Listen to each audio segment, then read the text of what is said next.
Ruben Amorim promised an apology to the Man United fans ahead of today's game. Here's what he had to say to them. First of all, I want to apologize for this season. And really disappointed with the team.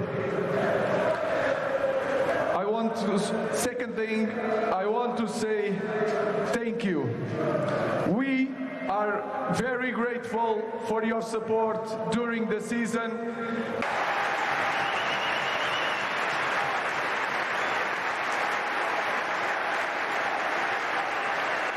I know it was really hard to support us in many games. But now we have to make a choice.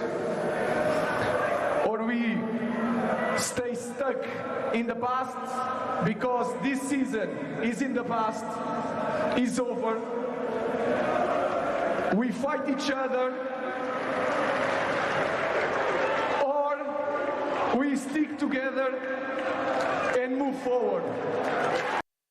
Well, Ruben Amorim there speaking afterwards, apologising and trying to get a decent reaction. Let's go to Michael. He's a Man United fan. All right, Mike? Mikey? I'm all right, but how are you?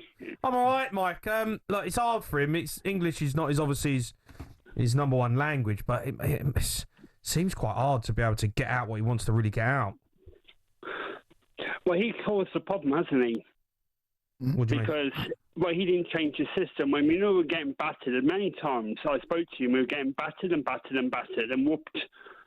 You know, today, we won, but overall, he put a system in play, but he knew damn well he hasn't got the players. He's not adaptable. And you've said that as well as much as I have. And a lot of fans have been saying he's not adaptable. If you give him the money, are we going to be in the same position this time next season? I don't like the fact they're getting rid of the younger ones, especially like Kobe Mainoo's been, they want to get him out. I don't What like makes you think that's Amorim's? What makes you think that's Amorim's decision?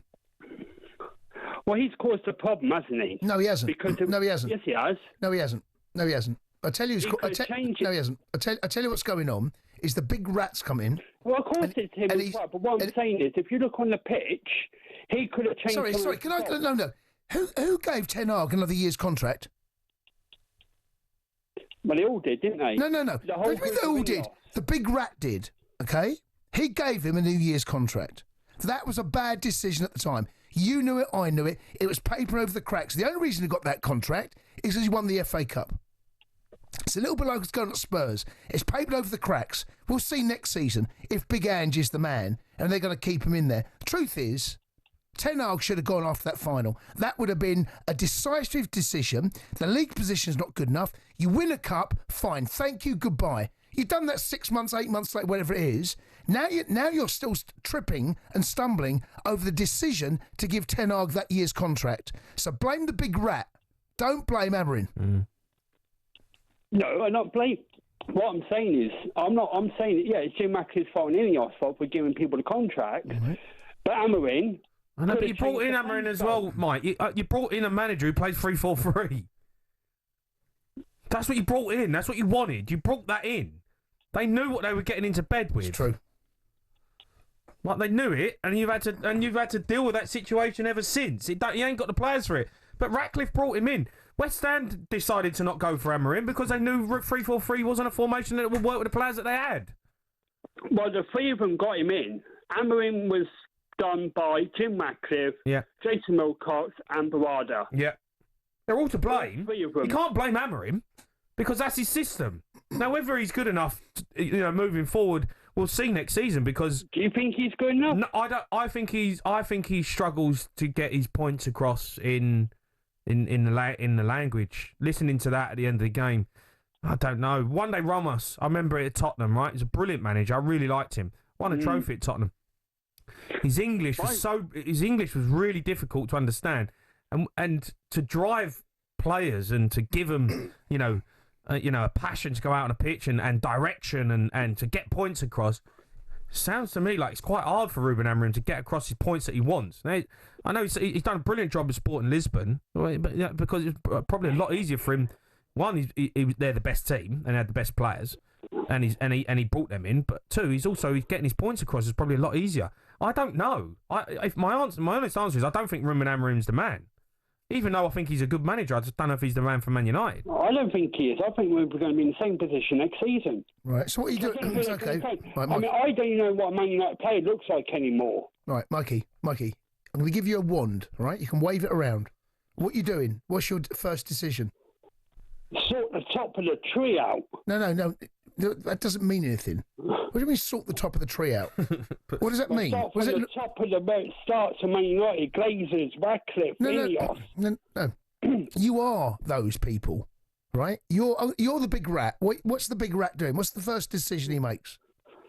He needs to get rid of players. I get that, but he's getting rid of the wrong players. I like Ahmad Diallo.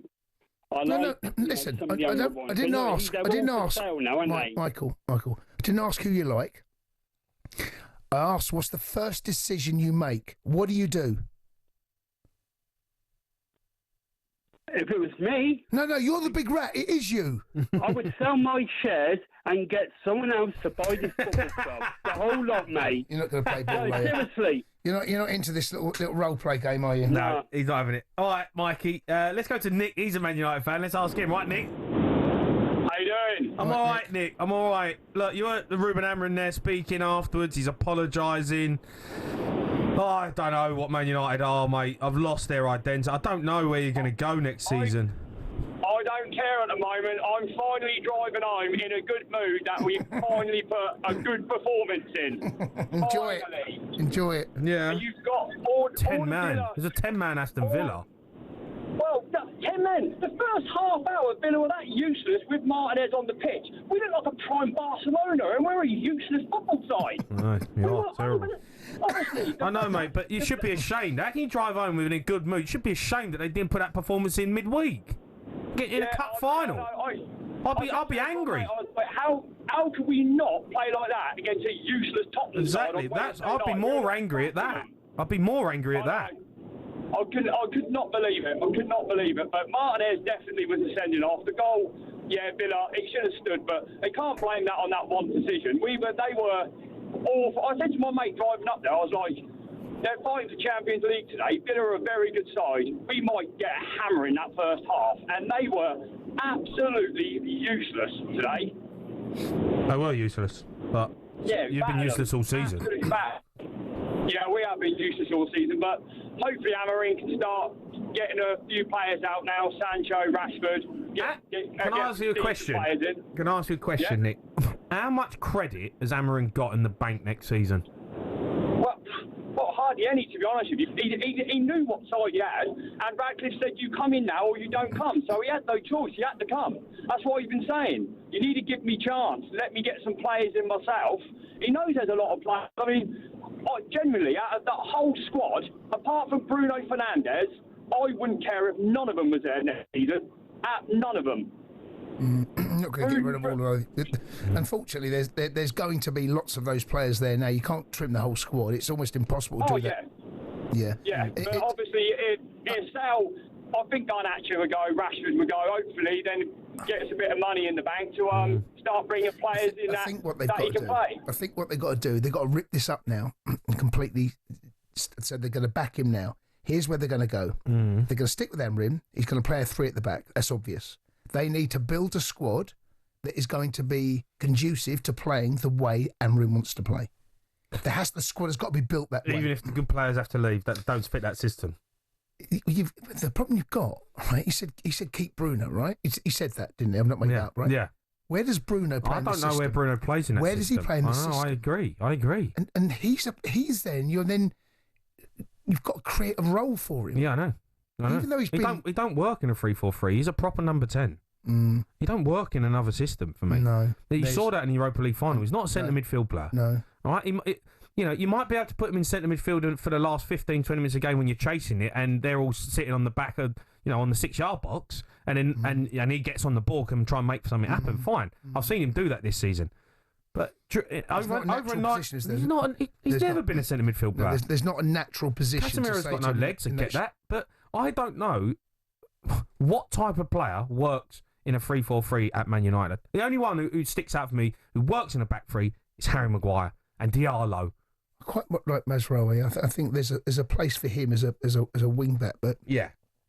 Apart from that, mate, you've shifted completely from the squad you've built from the previous managers, whether it be David Moyes, whether it's Jose Mourinho, whether it be not Ten Hag, who's the other, the Dutch lad, Van Gaal, right?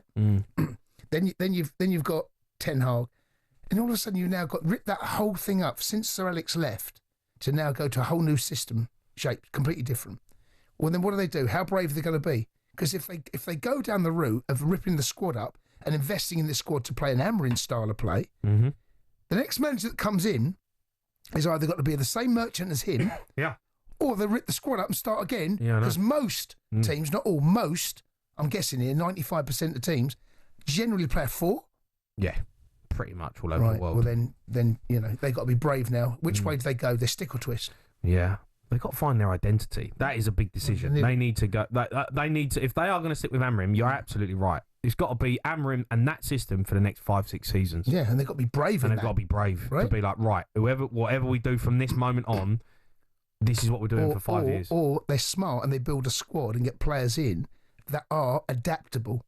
On AM, on DAB, via the talkSPORT app, and on your smart speaker. talkSPORT.